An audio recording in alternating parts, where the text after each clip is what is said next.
Hello दोस्तों, हम लोग PYQ सीरीज कर रहे हैं। मेराइवल हिस्ट्री का मध्यकालीन भारत का इतिहास कर रहे हैं। ठीक है, जो कि विभिन्न PCS एग्जाम्स में पूछे जा चुके हैं और आगे आने वाले किसी भी PCS जनरल कंपटीशन में भी पूछे जा सकते हैं, जहाँ भी सामान्य अध्ययन से क्वेश्चन पूछे जाते हैं। ठीक है, और BPSC के थ्रू जो टीचर्स का एग्ज़ाम लिया जाता है या फिर अन्य स्टेट में भी टीचर्स का एग्ज़ाम होता है, उसके लिए भी काफ़ी महत्वपूर्ण सेशन रहेगा। और जनरल में जैसे कि railway, SSC, banking, BSSC, inter level, graduate level, ठीक है, इन सब के लिए काफ़ी इम्पोर्टेंट सेशन रहेगा। ठीक है, मध्यकालीन भारत का इतिहास कर रहे हैं। ठीक है दोस्तों, चलिए करते हैं। हेमचंद्र विक्रमादित्य भारतीय इतिहास में किस नाम से जाने जाते हैं? तो हेमुग नाम से जाने जाते हैं। हेमचंद्र विक्रमादित्य भारतीय इतिहास में किस नाम से जाने जाते हैं? तो हेमू के नाम से। डी आंसर हो जाएगा। ठीक है, नेक्स्ट क्वेश्चन देखते हैं। मैच करने के लिए एक तरफ युद्ध है और एक तरफ डेट दिया गया है। तो पानीपत का तृतीय युद्ध कब हुआ था? तो पानीपत का तृतीय युद्ध 1761 ईस्वी में हुआ था। ठीक है, पानीपत का तृतीय युद्ध 1761 ईस्वी में। तराइन का द्वितीय युद्ध कब हुआ था? तो तराइन का द्वितीय युद्ध हुआ था 1192 ईस्वी में। अकबर की मृत्यु कब हुई थी? तो अकबर की मृत्यु आप लोग को पता है 1605 ईस्वी में हुई थी। ठीक है, 1605 में। और औरंगजेब की मृत्यु तो 1707 ईस्वी में हुई थी। ठीक है, औरंगजेब की मृत्यु 1707 ईस्वी में। ठीक है, तो ए का तीसरा, बी का पहला, सी का चौथा, डी का दूसरा, तो सी आंसर हो गया। ठीक है, एक बार फिर से देख लीजिए। तराइन का दूसरा युद्ध 1192 ईस्वी, औरंगजेब की मृत्यु 1707 ईस्वी, पानीपत का तृतीय युद्ध 1761 ईस्वी, अकबर की मृत्यु 1605 ईस्वी। तराइन का दूसरा युद्ध मोहम्मद गोरी और पृथ्वीराज चौहान के बीच हुआ था, 1192 ईस्वी में हुआ था, जिसमें कि पृथ्वीराज चौहान हार गया था। ठीक है, दूसरे तराइन का युद्ध में मोहम्मद गोरी जीत गया था। और 3 मार्च 1707 को औरंगजेब की मृत्यु अहमदनगर में हुई थी। 1707 में औरंगजेब की मृत्यु। 1761 ईस्वी में अहमद शाह अब्दाली और मराठों के बीच पानीपत का तृतीय युद्ध हुआ था, जिसमें कि मराठे हारे थे। ठीक है, 1761 ईस्वी में अहमद शाह अब्दाली और मराठों के बीच पानीपत का तृतीय युद्ध हुआ था, जिसमें कि मराठे हारे थे, ध्यान रखेंगे। और अकबर की मृत्यु कब हुई थी? तो 25 अक्टूबर 1605 ईस्वी को हुई थी। ध्यान रखेंगे डेट्स को थोड़ा, क्योंकि क्वेश्चन पूछे जाते हैं। ठीक है, सिंगल उसमें भी पूछे जाते हैं और मैच करने के लिए भी पूछे जाते हैं, तो उस हिसाब से ध्यान रखेंगे डेट को थोड़ा। हल्दी घाटी का युद्ध, हल्दी घाटी का युद्ध अकबर संबंधित है हल्दी घाटी के युद्ध से। ठीक है, और बिलग्राम का युद्ध ये किससे संबंधित है? तो हुमायूं से, बिलग्राम का युद्ध। ठीक है, और खुसरो का विद्रोह किसके काल में हुआ था? तो जहांगीर के काल में ना। खुसरो का विद्रोह जहांगीर के विरुद्ध हुआ था। और खानवा का युद्ध बाबर, तो खानवा का युद्ध बाबर। तो ए का दूसरा, बी का तीसरा, सी का चौथा और डी का पहला, तो ए आंसर हो जाएगा। ठीक है, हल्दी घाटी का युद्ध अकबर राणा प्रताप के विरुद्ध लड़ा था। ठीक है, राणा प्रताप के विरुद्ध। और बिलग्राम का युद्ध हुमायूं शेरशाह के विरुद्ध लड़ा था। खुसरो का विद्रोह जहांगीर के विरुद्ध हुआ था। और खानवा का युद्ध बाबर राणा सांगा के विरुद्ध लड़ा था। ठीक है, खानवा का युद्ध बाबर ने राणा सांगा के विरुद्ध लड़ा था। मैच करना है तो 1556 अकबर का राज्यारोहण ना, 1556 में अकबर का राज्यारोहण हुआ था। ठीक है, और 1600 में ईस्ट इंडिया कंपनी को अधिकार पत्र प्रदान किया जाना। 1600 में ईस्ट इंडिया कंपनी को अधिकार पत्र प्रदान किया जाना। और 1680 में शिवाजी का देहांत। और 1739 ईस्वी में नादिर शाह का दिल्ली पर कब्जा। ठीक है, तो डी का दूसरा। ठीक है, तो 1739 ईस्वी में नादिर शाह का दिल्ली पर आक्रमण किया गया था, ध्यान रखेंगे। तो ए का 5वां, बी का 4था, सी का 3रा, डी का 2रा, तो बी आंसर हो जाएगा। देखिए डिटेल्स। भारत पर नादिर शाह का आक्रमण 1739 ईस्वी में मोहम्मद शाह रंगीला के शासनकाल के दौरान हुआ था। शिवाजी का देहांत 12 अप्रैल 1680 ईस्वी को हुआ था। ईस्ट इंडिया कंपनी को अधिकार पत्र 1600 ईस्वी में प्राप्त हुआ था और अकबर का राज्यारोहण 14 फरवरी 1556 ईस्वी को पंजाब के गुरदासपुर जिले में कलानौर नामक स्थान पर हुआ था। हल्दी घाटी का युद्ध 1576 ईस्वी में हुआ था। ठीक है, ध्यान रखेंगे। हल्दी घाटी का युद्ध 1576 ईस्वी में हुआ था। राणा प्रताप के विरुद्ध अकबर और राणा प्रताप के बीच हल्दी घाटी का युद्ध 1576 ईस्वी में। नेक्स्ट क्वेश्चन देखते हैं। एक तरफ युद्ध है और उसका डेट है, तो देखिए पानीपत का तृतीय युद्ध 1761 ईस्वी में। पानीपत का तृतीय युद्ध 1761 ईस्वी में। हल्दी घाटी का युद्ध कब हुआ था? तो हल्दी घाटी 1576 ईस्वी में। हल्दी घाटी 1576 ईस्वी। तराइन का द्वितीय युद्ध कब हुआ था? तो 1192 ईस्वी में। असीरगढ़ का युद्ध कब हुआ था? तो 1601 ईस्वी में हुआ था। ठीक है, असीरगढ़ का युद्ध 1601 ईस्वी में हुआ था। तो ए का दूसरा, बी का तीसरा, सी का चौथा और डी का पहला, तो सी आंसर हो जाएगा। ठीक है, निम्नलिखित युग्मों में से कौन सा सही सुमेलित नहीं है? तो इसमें जहांगीर बल्ख का युद्ध नहीं सुमेलित है। बाबर खानमा का युद्ध, हुमायूं चौसा का युद्ध, अकबर हल्दी घाटी का युद्ध। ठीक है, लेकिन जहांगीर बल्ख का युद्ध नहीं। बल्ख का युद्ध 1646 ईस्वी में शाहजहां के काल में हुआ था। बल्ख का युद्ध 1646 ईस्वी में शाहजहां के काल में हुआ था। अन्य तीनों युग्म सुमेलित हैं। अता अली खां किसका नाम था? तो अता अली खां टोडरमल का नाम था। नहीं, सॉरी, अता अली खां किसका नाम था? तो अता अली खां इनमें से किसी का नहीं। अबुल फजल, अबुल फैजी, टोडरमल, आदम खां, तो इसमें से किसी का नहीं। तानसेन का प्रारंभिक नाम रामतंडु पांडे था। इस्लाम धर्म में धर्मांतरण के पश्चात उसका नाम अता अली खां रखा गया था। ठीक है, तानसेन का प्रारंभिक नाम रामतनु पांडे था। इस्लाम धर्म में धर्मांतरण के पश्चात उनका नाम अता अली खां रखा गया था, तानसेन का नाम। ठीक है, तानसेन का जब इस्लाम में धर्मांतरण हुआ था उसके पश्चात उसका नाम अता अली खां रखा गया था, ध्यान रखेंगे।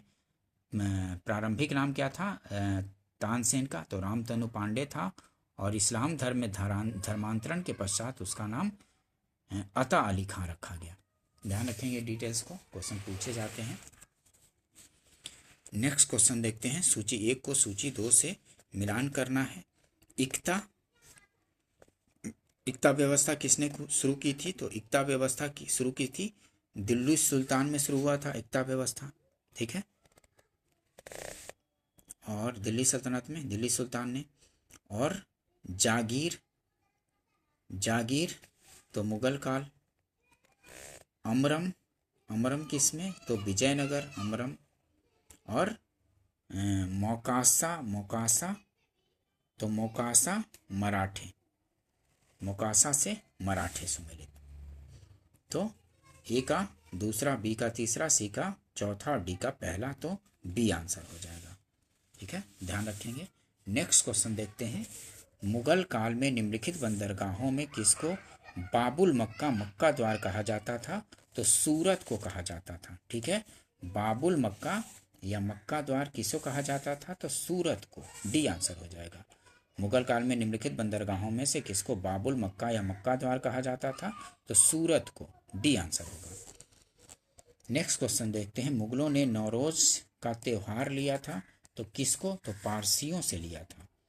मुगलों ने नौरोज का त्योहार लिया था पारसियों से, ए आंसर हो जाएगा। नौरोज का त्योहार ईरान, फारस से लिया गया था, ठीक है, पारसियों से। ईरान फारस से लिया गया था। यह एक राष्ट्रीय त्योहार था। यह 19 दिनों तक मनाया जाता था। मुगल काल में इसका बहुत महत्व था। इसे मनाने के लिए बहुत पहले से ही व्यवस्था की जाती थी। अब्दुल कादिर बदायूनी ने इसे नौरोज ए जलाली की संज्ञा दी है, ठीक है। तो ईरान फारस से लिया गया था। नौरोज का त्यौहार ईरान फारस से, ठीक है, पारसियों से लिया गया था। ये आंसर हो जाएगा। नेक्स्ट क्वेश्चन देखते हैं। निम्नलिखित को काल क्रमानुसार व्यवस्थित करें एवं सही उत्तर नीचे दिए गए कूट की सहायता से ढूंढें। तो काल क्रमानुसार पहला पद्मिनी हो जाएगा, उसके बाद दुर्गावती, उसके बाद ताराबाई, उसके बाद अहिल्याबाई, ठीक है। पहले पद्मिनी, उसके बाद दुर्गावती, उसके बाद ताराबाई, उसके बाद अहिल्याबाई। तो बी आंसर हो जाएगा, ठीक है, ध्यान रखेंगे। नेक्स्ट क्वेश्चन देखते हैं। निम्नलिखित में से कौन एक सही सुमेलित है? तो सही सुमेलित है दिल्ली अब्दुल रहीम खाने खाना का मकबरा। दिल्ली में अब्दुल रहीम खाने खाना का मकबरा है, ये सुमेलित है, ठीक है। नेक्स्ट क्वेश्चन देखते हैं। सूची 1 को सूची 2 से मिलान करना है। तो बाबर जमी मस्जिद, संभल, हुमायूं, दीनपना, अकबर, जहांगीरी महल और जहांगीर एतमादुद्दौला का मकबरा, ठीक है। जहांगीर एतमादुद्दौला का मकबरा। बाबर, जामी मस्जिद, संभल, हुमायूं, दीनपना, अकबर, जहांगीरी महल और जहांगीर एतमादुद्दौला का मकबरा। ये आंसर हो जाएगा। 1 2 3 4 मैच ही है, सामने सामने ही है, ठीक है। ए का 1, बी का दूसरा, सी का तीसरा, डी का चौथा, ए आंसर हो जाएगा। नेक्स्ट क्वेश्चन देखते हैं। कुतुब मीनार अकबर सुमेलित करना है। तो कुतुब मीनार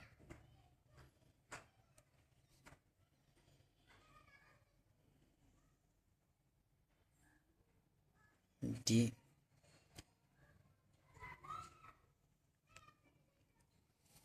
कुतुब मीनार किसने? कुतुब मीनार इल्तुतमिश, ठीक है। गोल गुंबद मोहम्मद आदिल शाह, बुलंद दरवाज़ा अकबर ने और मोती मस्जिद किसने बनवाया था? तो औरंगजेब ने बनवाया था। मोती मस्जिद कहाँ?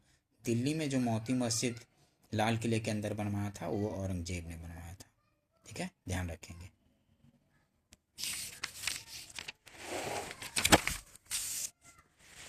नेक्स्ट क्वेश्चन देखते हैं। मुगल काल के निम्नलिखित युद्धों को काल क्रमानुसार व्यवस्थित कीजिए। तो घाघरा का युद्ध, खानवा का युद्ध, चौसा का युद्ध, सामूगढ़ का युद्ध। तो खानवा का युद्ध 1727 का है। उसके बाद घाघरा का युद्ध में ये खानवा का युद्ध 1527 का। उसके बाद घाघरा का युद्ध 1529 का। चौसा का युद्ध 1539 का। उसके बाद सामूगढ़ का युद्ध कब है? तो सामूगढ़ का 1658 ईस्वी का है, ठीक है।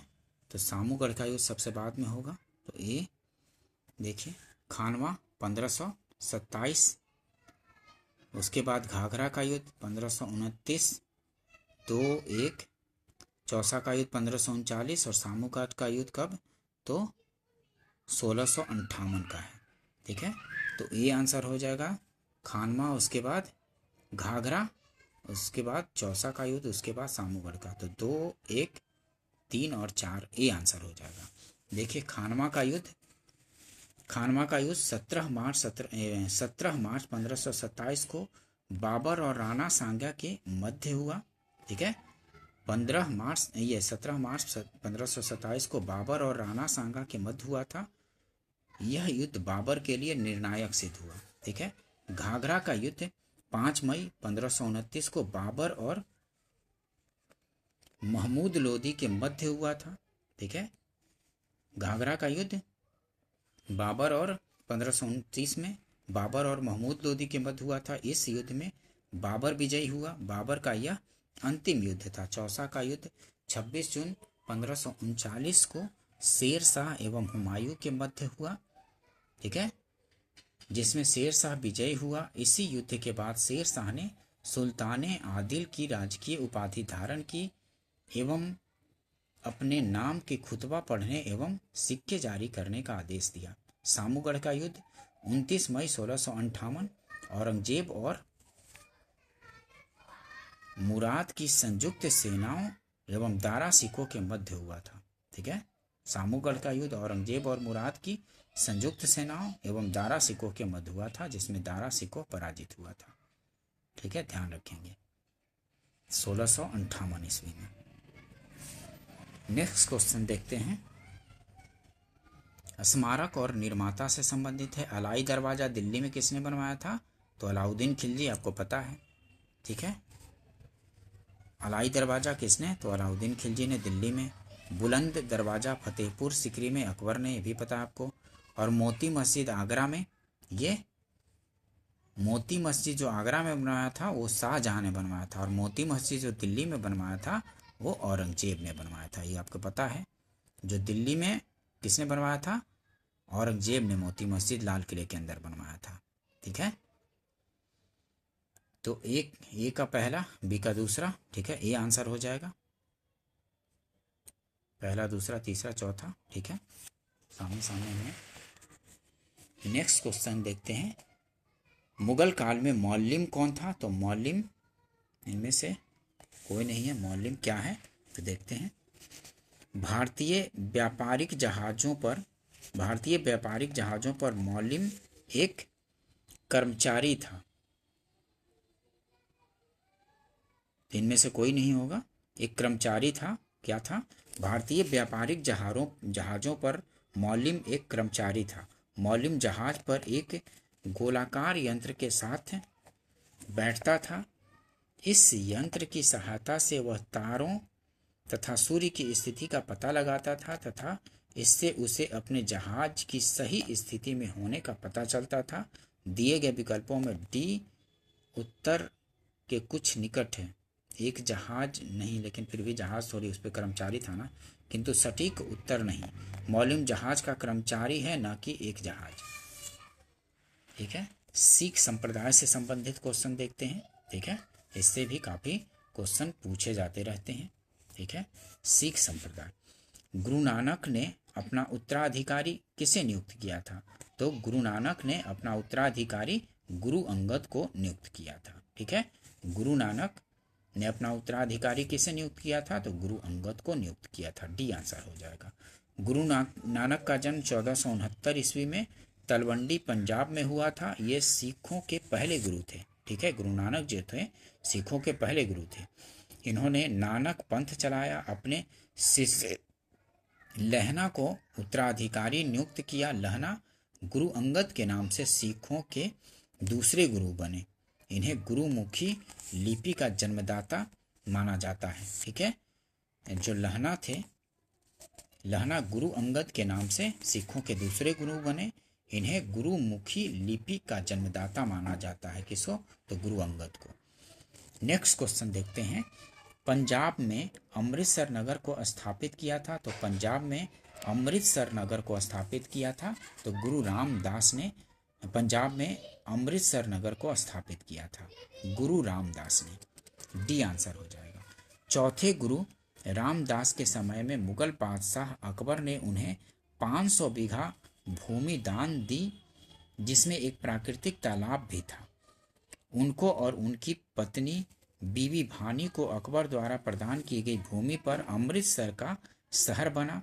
पहले उस शहर का नाम रामदासपुर रखा गया, परंतु बाद में वहां खुदे हुए तालाब के नाम पर उसका नाम अमृतसर पड़ गया, ठीक है।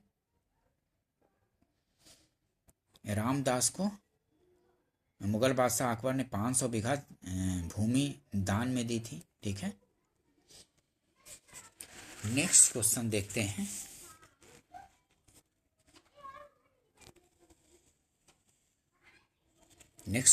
हैं, किस सिख गुरु को अकबर ने 500 बीघा जमीन दी थी? तो गुरु रामदास को 500 बीघा जमीन दी थी। किस सिख गुरु को अकबर ने 500 बीघा जमीन दी थी? रामदास को दी थी 500 बीघा जमीन। बी आंसर हो जाएगा। ठीक है, नेक्स्ट क्वेश्चन देखते हैं। निम्नलिखित में से कौन सा युग्म सही सुमेलित है? तो इसमें से गुरु अर्जुन देव आदि ग्रंथ, ठीक है, गुरु अर्जुन देव ने आदि ग्रंथ को संकलित किया था। ठीक है, तो बी आंसर हो जाएगा। सिखों के 5वें गुरु अर्जुन देव ने 1604 ईस्वी में सिखों